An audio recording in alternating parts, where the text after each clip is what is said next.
So, hi everyone, welcome to today's network seminar. So today our speaker is Benedek. So he has done his PhD in Edinburgh in data science, and now is a machine learning researcher in AstraZeneca.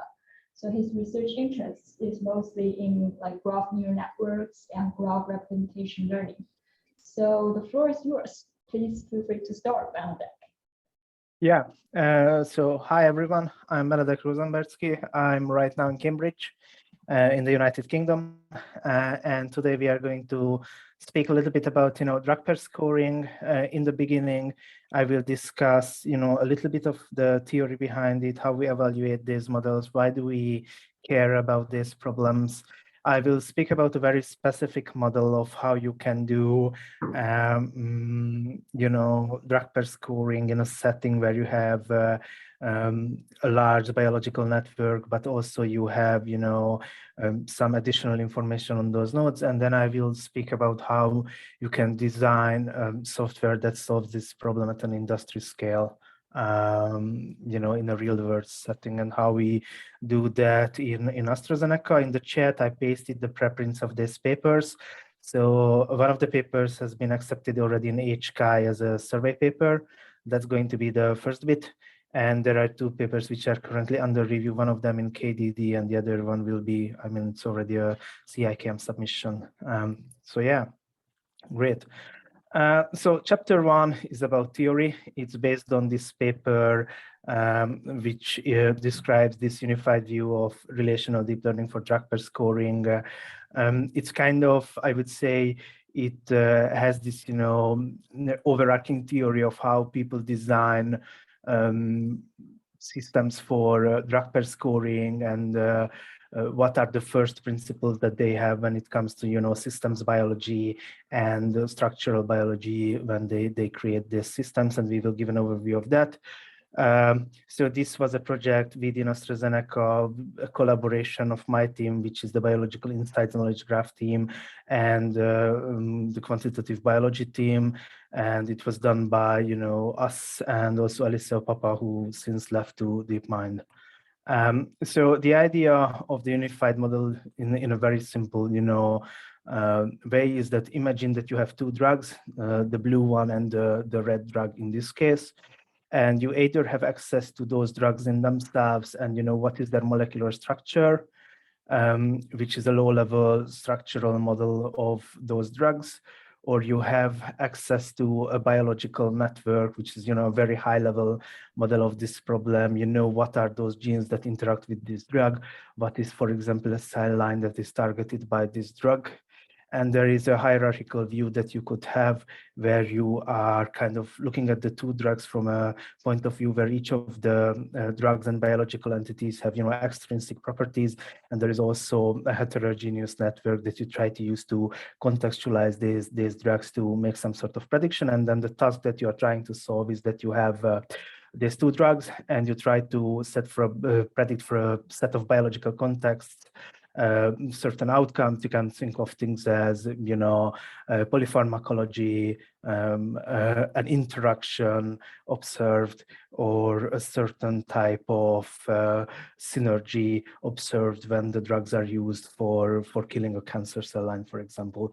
And all of those models that we will discuss have a very similar architecture where you have some sort of encoder that you use to create a drug representation.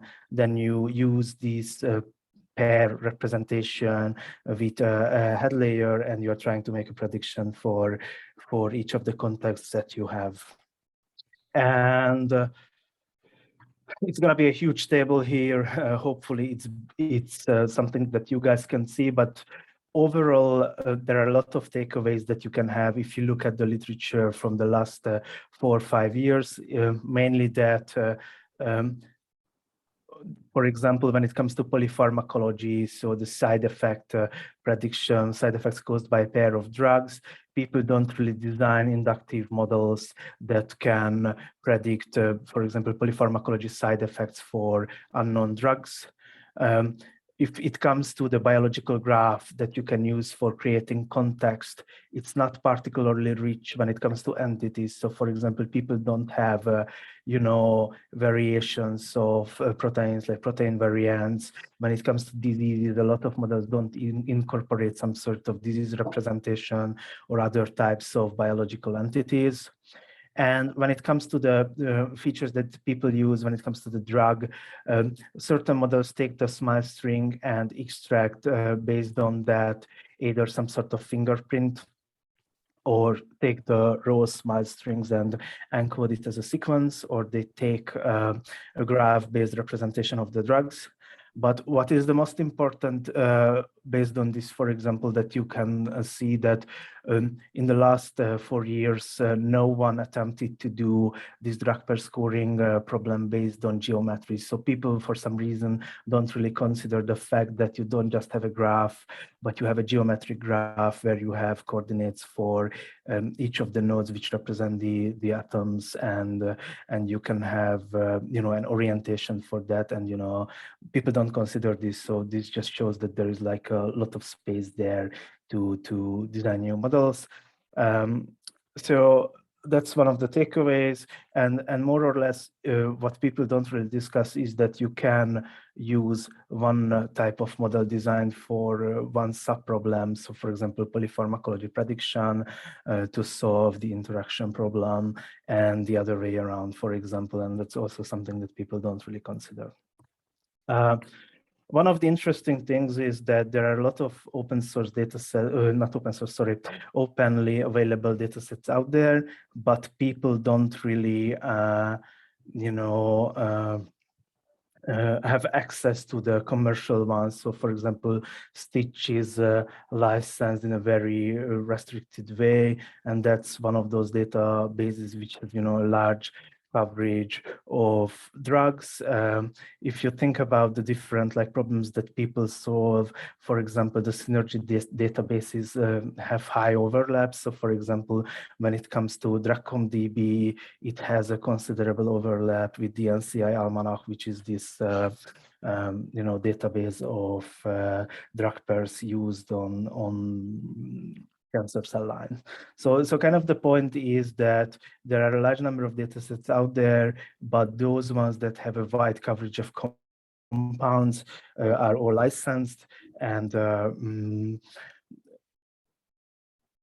you can see that, for example, out of all of those possible pair combinations that you could have, only a fraction is labeled. And our primary goal is that if you think about it, it's like that you have this matrix or tensor where you could have each of the rows and columns represents a drug, and we are trying to fill out that and predict scores in that matrix or tensor.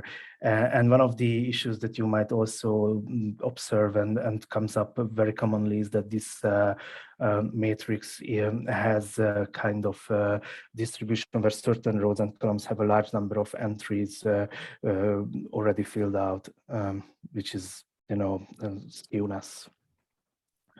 And then finally, what's worth mentioning is that there is this issue in molecular chemistry, molecular deep learning, and deep learning for chemistry of scaffolds, where the issue is that you have, for example, a drug, and then another company realizes that, oh, I like that, and let us have a little bit of modification on that molecule that allows us to kind of have the same gene target being hit. And because of that, the two drugs are very, very similar to each other, which means that, for example, if one of the drugs is in the training set, the other one is in the test set, with even without learning, just by memorization, you can have very good predictions on the test set, which means that you have to create splits that respect that. And this problem is elevated when it comes to pairs, because you have to do splits like that on both sides. And even without that problem, considering this problem of the scaffolds, you can have very sophisticated schemes for creating dataset splits, just that you are aware of this. And then most of the times people are more interested in orders of the drug pair scores, and not just, true or false predictions. And because of that, a large number of papers in the literature will use evaluation metrics that are designed for scores and thresholding on a wider range, for example, area under the ROC curve and other metrics. So based on this, there is an obvious need for, software libraries that can solve this problem. One of the questions that can come up is that, as you have seen, some of the databases only contain a few hundred drugs, which means that you might need to have, transfer learning. As the table had shown, no one, incorporates the molecular geometry properly, which means that you don't really think about, equivariances and invariances that you can have. People don't consider cross-domain model applications, for example, transferring something that you learn from interactions to synergy. One of the questions that we had in mind when we started to work on this domain is whether you can learn a knowledge graph based on, molecular information. So people usually look at natural language as something that you can use for learning edges, but you can use molecules to do the same. And we feel like that there is a lot of space for better modeling of the diseases and the context. So this was the first paper, and this kind of set us up to investigate, various problems that we found interesting. And one of them is this question of how we contextualize the drugs when you do the drug pair scoring. And this paper proposes this multimodal learning framework where each of the drugs is contextualized based on a biological graph. And what we wanted to show is that you can have a model where you kind of incorporate how drugs hit gene targets that code proteins. That was the original idea. So again, this is a paper that we did in our team with various engineering and scientific staff of our team. So the question that we are trying to answer is how can we choose good drug combinations for fighting cancer, and specifically, how can we choose good combinations that destroy cancer cell lines super effectively? And usually when we speak about synergy, what people mean by synergy is that when you have two drugs, each of them has this like kind of response curve that tells you that as you increase dosage, how can you, slow down the growth of a cancer cell line. And by synergy, we mean that the effect that you have is not just additive, but super additive. Everything that is not super additive is considered to be a zero. And you're trying to predict those cases when using two drugs has this, super additive effect on slowing down the cancer growth. And the reason that we need a computational solution is that we can't do all of the experiments that we might be interested in, because you can have thousands of approved drugs that you are interested in. Each of the cancer cell lines, if you just repeat once an experiment, can consist thousands of dollars. You would need also, manpower to deal with this. You might want to have reproducibility, and it's not really tractable. So we need a computational solution. And the question is, how can we use a knowledge graph to solve this very relevant problem? So one of the things that comes to mind is that we are going to create something that has a multiscale representation, which I will explain later on. But the idea is that you are trying to represent a node in the graph in a way that information coming from various notions of distance are encoded by separate blocks of features. And if we look around in the literature, there's a large number of models that try to do this either in a supervised or an unsupervised way, but the OR model is the first one which doesn't calculate those distances explicitly. It has supervision. It can incorporate various node attributes. It has a property that it's inductive, and also that there are multiple types of modalities, in this case, drugs and proteins that you can incorporate when you do the modeling. And then what we did is that we integrated a range of data sets. So you need, a biological graph. You will need some way of describing the cancer cell lines, the synergy scores that you are trying to predict. And also you will need data for the protein structures that you are dealing with. The underlying graph is the biological insights knowledge graph. It's something that we are developing within AstraZeneca, and we are kind of actively integrating this with DrugComp and other data sets that we used. And then one of the interesting things that you kind of I would say have to deal with is that people are kind of obsessed with certain cancer cell lines, and they love to test on those. You also observe this issue that the same pair, based on the biological context where it's administered, has a conflict. Sometimes it is synergistic, sometimes it isn't.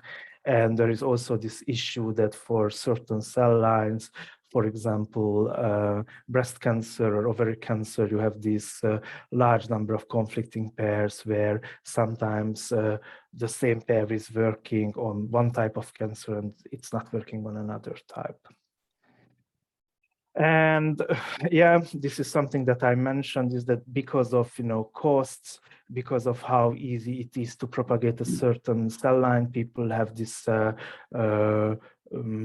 habit of testing on the same cell line, the drug pairs, which means that you have this issue that the kind of this tensor that you have has a very uneven distribution of actual, experiments that people performed before. So what is the model that we use to solve this problem? The idea is that you can take, the first idea is that we take the three entities, which are, drugs, proteins, and cancer cell lines, and for each of them we have an encoder. The drug encoders use the molecular structure. The protein encoders will use some sort of first order information about the protein sequence. You can think of incorporating other things, such as, second order structure or third order structure, which is the geometry. And for the cancer cell lines, you can think of features as you want to encode the cancer cell lines in a way that you incorporate, for example, somatic mutations of those cell lines on a subset of oncogenes. And the idea is that all of these kind of create a representation of the respective drug, protein, and the cancer cell line. And then the idea is the following, that you have in the biological graph, you have a starting drug, which is D3 in our case, and the first representation that you get at the 0s order is based on that single drug representation. And then the next representation that you will concatenate there is based on the protein representation that you generated for those proteins that this drug interacts with, because D3 only interacts with P2. P2, you can, just calculate that representation.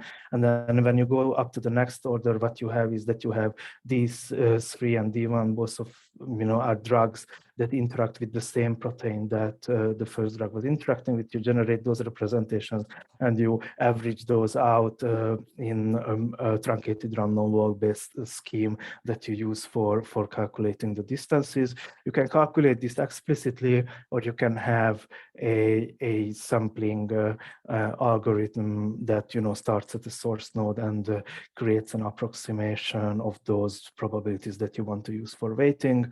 We can get into the details, but if you would want to, you could even bound the approximation error that you would get for that vector. So the multiscale representation of a single drug is essentially such that you can separate out the information that comes from proteins, comes from drugs, and so on. And then the idea is that you, for a drug pair, you take the drug representation, the multiscale drug representation for both of the drugs. This is the first equation. You take the representation of the cell line and you create this representation that is first drug, second drug, cell line. You have a head layer which is parameterized by theta age, and you are outputting a label, and then you have a binary cross entropy that you are calculating for that single sample. And of course, you want to average out that binary cross entropy over all of the drug cell samples that you have. And this is how you would train the model, by minimizing that cost function. So here, when we evaluated this model, there were very specific questions that we were interested in. We are doing good with time. Okay, one of the first questions was that, is it accurate at all? And then what we did is that we used area under the ROC curve, precision recall area under the curve, and F1 score to evaluate this. And the comparisons that we had are for both of the drugs, you can have a sketch that you generate based on the underlying molecular graph. So that's the first block of methods, from graph to vector geoscattering. You could also do the following thing, that you take the drug gene in bipartite interaction graph. You could create an embedding with proximity preserving node embeddings, and you could have a comparison based on that. Using the drug molecular graphs, you could have a very simple pooled graph neural nets that you could use to do this drug pair scoring task. You could achieve something similar with tensor factorization of the biological graph, and you could also use Moomin, that is our method. We have two variants of the model with various scales that you can consider when you are using your truncated random walk. R equals 0 means that you are just using the two drugs, and R equals 1 means that drugs, protein context, and R equals 2 is drug, protein, drug context, the second order. And E means the exact model, where you calculate those transition probabilities exactly, and the approximation is just having a truncated random walk based frequency-based approximation of those weights. And more or less the main takeaway is that when it comes to the area under the ROC curve, you can have marginal gains that are barely significant, but for area under the precision recall curve and F1 score, you can have quite nice significant gains over the other methods. Which shows a few things, that fusing multiple data modalities such as the drugs and the proteins matters. Incorporating multiple scales shows the results show that also matters. And one of the things that we were interested in is whether the biological insights knowledge graph that we are generating within AstraZeneca can serve as a bridge for multi-omics data analysis. And now we have other use cases where we managed to do that. So what about the source tissue conditional performance? So one of the things that we did is that we tried out what happens when you run kind of the same experiment with the exact model on various types of source tissues. So for example, liquid tumors, breast cancer, colon cancer, and so on. And one of the things that you can observe, which is kind of stark, is that it's not necessarily true that the model has the same performance across diseases. It is partly driven by the fact that across diseases and across cell lines, you have this issue that some cell lines are overrepresented. But also, if you think about this, it means that if you are interested in a certain type of cancer, it might be that you can trust the model the same way as you can trust it for another one, for example, for ovary cancer. And then, so what about the molecule size conditional performance? And this seems to be another thing that drives the results. So we define that a molecule is small and not in the traditional sense how people use it in chemistry, but with our own definition that if it has less than 50 non-hydrogen atoms, then we consider it to be small. And then we looked at the pairs and labeled them to be large pairs when both of the molecules have more than 50 non-hydrogen atoms. And what you can see is that the model struggles to deal with pairs where both of the drugs are small, which is interesting. And it seems that at the same time, most of the gains that you observe when you add additional, scales, and which also means that you add additional modalities, come from the small pairs, which is interesting. So one of the things that people do when it comes to these types of models is looking at data efficiency, so modulating the training data ratio and looking at how the model has gains. And what you can see is that the multimodal setting, which is R is greater than 0, so the blue, green, and yellow lines are kind of the ones that have a lot of gain when you add additional training data, which is interesting. It's most probably something that is, promising if you think about a little bit. Yeah.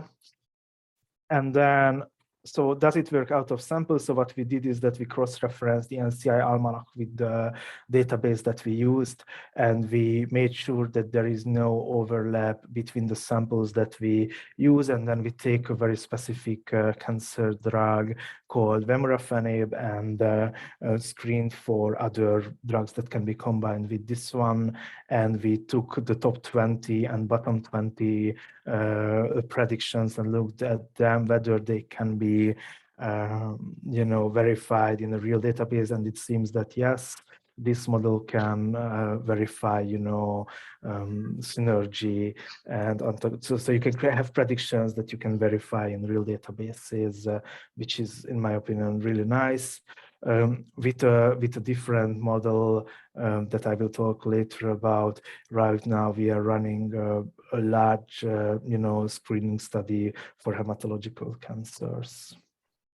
And the last question is that, are the internal representations of the model meaningful? And by that, what we mean is that whether the model starts to learn about synergy in the head layer, or is it something that you can already tell based on the drug pair and cell representations? If the former is true, that's an issue, because it means that you are not really learning any biology, you are just learning the kind of the conditional frequencies. If it's true that you have a better separation in the scoring head, it means that you have some sort of understanding of biology, and more or less that is something that you see on these plots, caveat, that the TSNA plots can be kind of misleading.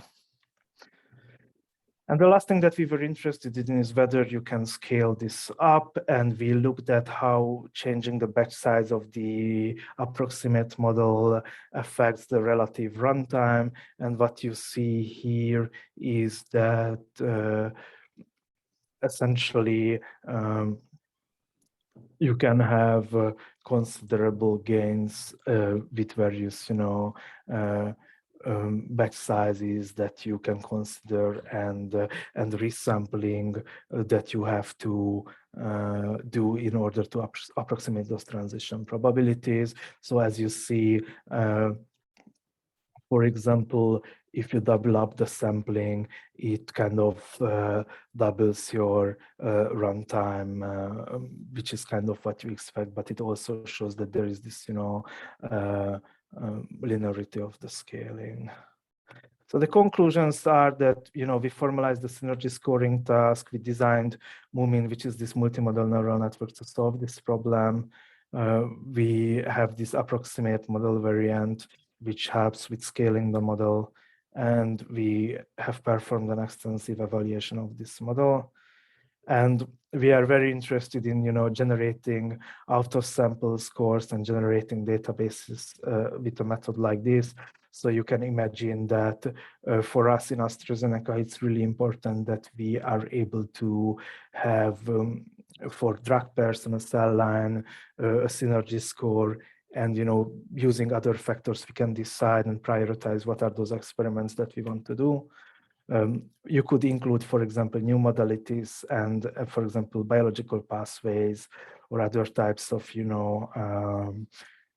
entities in the graph, and testing on new synergy data sets, something like, for example, DRACOM DB, and there are other newer, Synergy XDB, other data sets on which you could test this.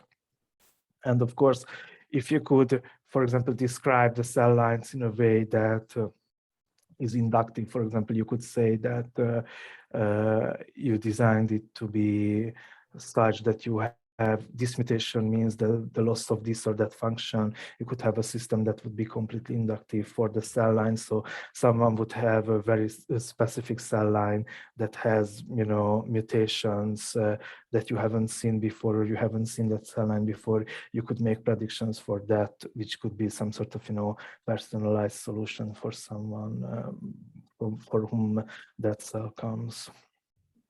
And the last chapter is about software. So based on the survey, we had this idea with some people that those models that only consider the structural aspects of this problem, only, for example, the molecular structure, could be beautifully wrapped up in a piece of code in a machine learning library. And we had this idea to create Chemical X, which is this deep learning library for drug pair scoring. And this was a project that we did with the Harvard Medical School, with people who are involved in ontology, engineering and knowledge graph engineering, and also people from Vanderbilt University were involved in the project. And here the idea is that you have a low-level drug pair scoring model where you have the blue drug, the red drug.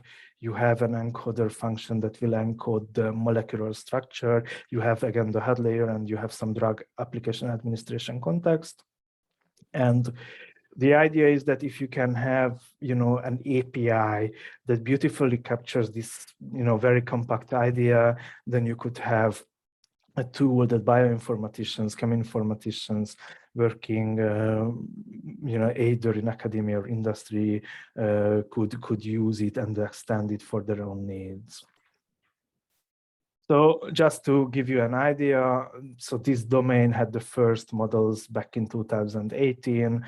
Deep DDI was for interactions, and Deep Synergy was a very simple feed-forward network-based, drug pair scoring model. And most of the progress has been about, changing the encoders and looking at other domains where these models can be used. If you look here, GATT and GCN, the GCN, KIP and the Velichkovich paper, both are very traditional non-geometric graph-based models, which again highlights the fact that if you would do the same thing with geometry, you could actually have another contribution in this domain. But what I would like to stress is, again, that you will have some sort of system where you will need to have a representation of the molecules, how you design, drug encoders, the scoring head layer. You will need something that will output those scores. And what is very important for us in AstraZeneca, that this is completely inductive. So if a molecular chemist walks in that, hey, here is this smile string, can you tell me whether it will have certain types of, side effects with this other drug? Then you can make inductive predictions, and you don't need to understand the underlying, systems biology ahead, and you don't need that molecule at training time if you want to have inference for that molecule. So, yeah. So if you look at the history of tools that could solve the drug pair scoring problem, especially I'm speaking about, auto differentiation libraries and libraries built on top of those. What you see is that some of those are designed for the drug domain, but not a lot of them. Pair scoring is not, something that is in the I would say, in the focus of these libraries. You can already see that TensorFlow, in my opinion, is a dying technology. Some people might not like to hear that, but it feels like that. And also that even that these types of models have been present for the last 4 years, there is no dedicated library for this problem. And then we decided that we want to create something that is built on, you know, high-level abstractions that exist already, and we designed something that is built on TorchDrug, which is a library created by researchers in Milan. Okay, so this is gonna be a little bit heavy, but when you think about this problem of drug pair scoring, we strongly believe that if you find an optimal mapping between an algorithm or an abstraction and code, that's the optimal way to design something like this, and that's what we did here. So in the paper, in the Chemical X paper, we have a proper definition of each of these terms, but I will walk you through here. So what happens is that imagine that you have a set of drugs where you can always, you know, return a drug based on a drug ID, and you have to conceptualize that somehow. So that's the drug feature set. You also have contexts where that drug or a pair of drugs is administered. And then you also have a labeled drug pair context triple set, which means that you have this contains, you know, labeled triples, which are like drug 1, drug 2, context, and a yes or no answer for that triple in that, you know, data set. And what you want to do is that if you would take, for example, a batch of labeled drug pair context triples, on that you can do the following, that you can generate representations of D and D prime, which are 2 drugs in the drug set, using the same function that is parameterized by theta D. It's like the head layer which encodes the drugs, so you can generate for both of the drugs a drug representation. You want to have a function that, based on you know, features of a biological context, can generate a representation of that context.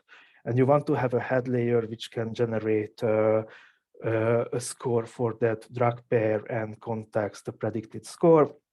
And then your goal is to accumulate some sort of cost based on the losses on drug pairs with a context based on the ground truth label and the predicted label. And then the idea is that if you are able to kind of formulate this whole problem with code in an efficient way and with a clean API design, then you have something where people can, you know, create experiments and design production systems really, really fast. And then kind of the idea is how you will represent drug feature sets, context feature sets, label drug pair context triple sets, and how you will, you know, implement the models and the training utilities around all of these things. That's the idea. So this is kind of just to showcase what's the, you know, the end result, how we designed the library. I will show you some code and walk you over like what are like neat things that we did with this library.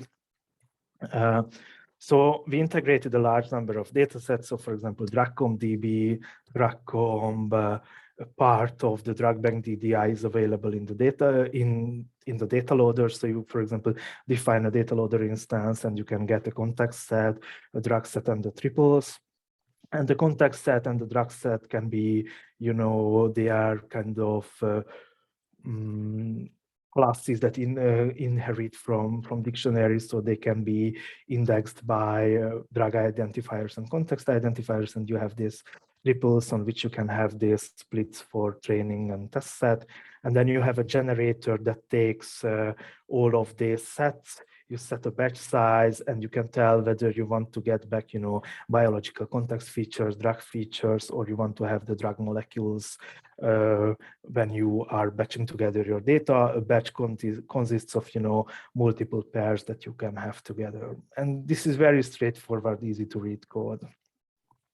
And then what happens is that you take, the base torch library. You can take, for example, a chemical X models deep synergy, which was actually developed ages ago by AstraZeneca scientists. And what you do is that you define your favorite optimizer, you transfer the parameters of your model, you set your model to be in training mode, you have your laws that you will accumulate, and the generators are such that you can iterate on them, and in each step you reset your optimizer to have the gradients are 0.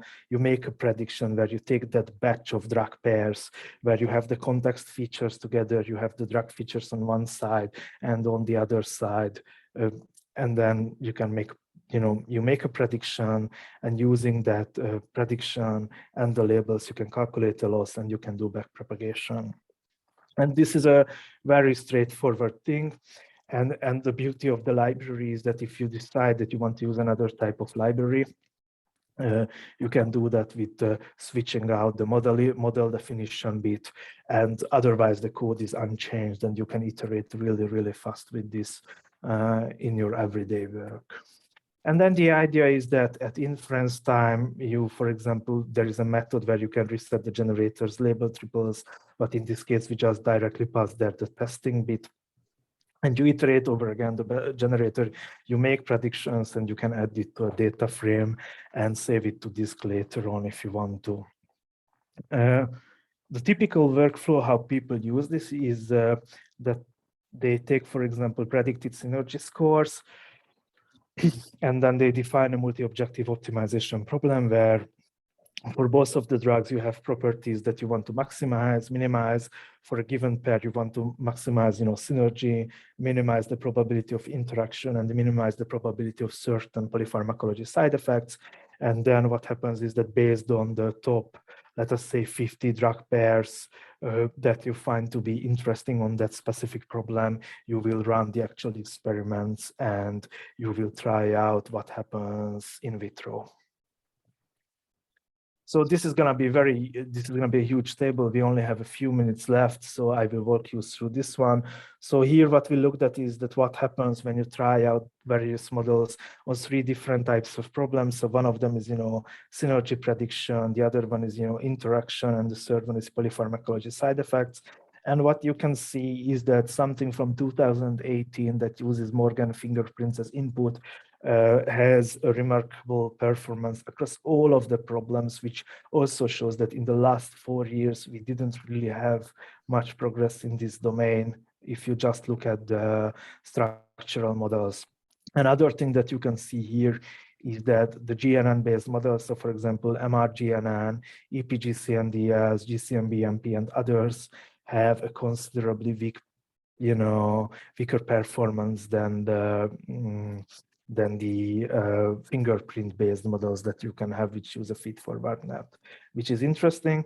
And finally, we were interested in the runtime, also in what happens when you have larger batches, how much gain you can have with respect to training, and how much time you need to score large drug databases. So with the number of drugs, the number of drug pairs, is something that increases quadratically. So it's not so surprising what we see here, but because the inference can be distributed trivially across multiple machines, this also shows you that you could generate large predicted synergy and polypharmacology and interaction databases within a few minutes if you would have a large number of cores. So all of these experiments are on a single CPU, and what they show you is that using a library like the one that we designed, you could populate large databases with predicted synergy scores and interaction scores. So thank you for the kind attention. And as far as I understand, we have 13 minutes remaining to chat about these things if you want to. Yeah.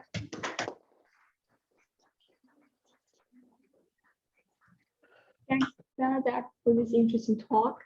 Do we have any questions from the room? Oh, yes, please. This is a macro, so you can try. Okay. Hi, am I audible? Can you hear? Yes, you are. Yes, you are. Thank you. Thanks for the great talk. I had a few questions. The first was some of these drugs, some of these oncological drugs, they depend on extracellular sort of stuff. So the TME, or for example, in like ICIs, you have the sort of the immune cell population nearby, and sometimes the stromal components, vascularization, etc. Yeah.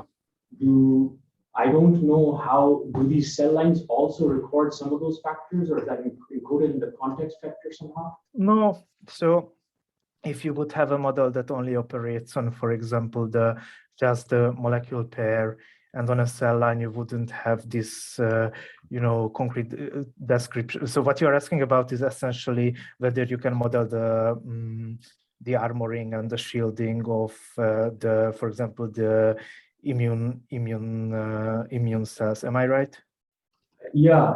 I mean, most of the extracellular stuff. Yeah, you can. So if you would have a model that is, hierarchical and models, the systems biology, and for each of the systems biology entities that you have there, let us say in your case, immune cells and so on, you would have an encoder, you could model that, yeah. Okay. Thank you. The second question I had was, how robust are some of these? Like you mentioned that there's a bias in sort of the cell lines that are chosen. So how robust would you estimate some of these? I mean, the output metrics are. Yeah, so one of the interesting things is that we looked at, like, even the consistency across cell lines when the same experiment is replicated, and just not even the magnitude, just the direction of synergy or antagonism is only consistent in 80% of the cases. Which is, like, in my opinion, it's like shocking.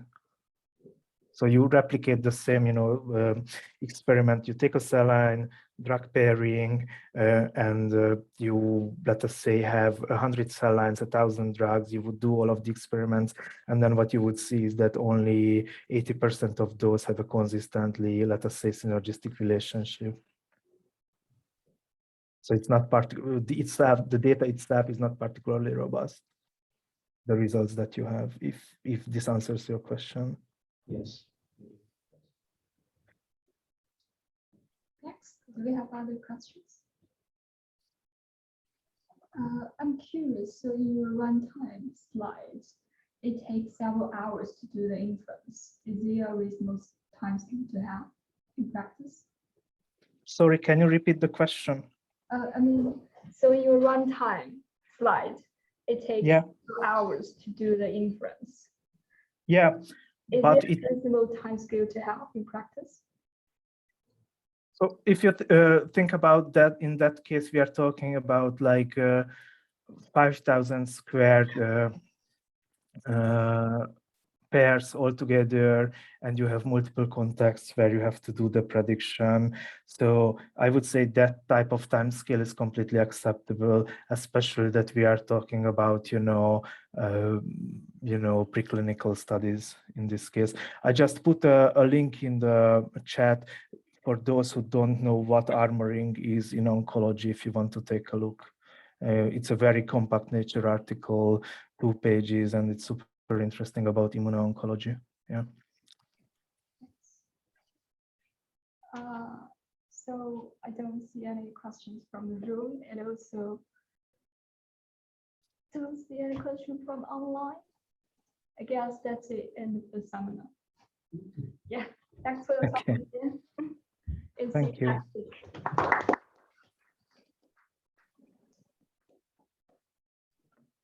Bye-bye. Bye. Bye.